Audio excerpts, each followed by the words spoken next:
Let me ask you a question. Which of these images feel better to look at? Is it this one? Why? The answer showcases our next principle, repetition, and its closely related cousin, rhythm. Now, why does this work? When you look at a complex image with lots of things going on in it, our goal should be to immediately be able to see it and understand it. And repetition helps with that because it saves mental energy to look at familiar shapes. Take a look at this shot from the movie Klaus.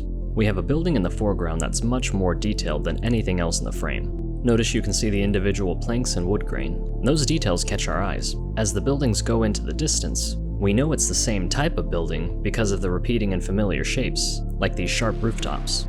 But if you actually look at the buildings in the back, they aren't even buildings at all. They're literally just blue triangles, because you don't need details back there. In fact, details would actually make this image worse because it would clutter up the image and catch your eye back here.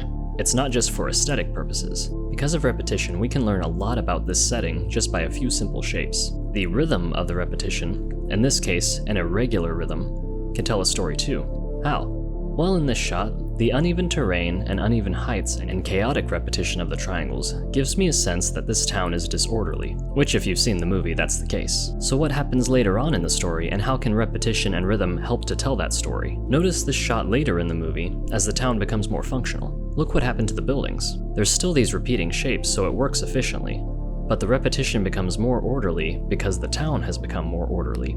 So whenever you're using different rhythms in your repetition, remember not just to repeat, but to repeat with purpose.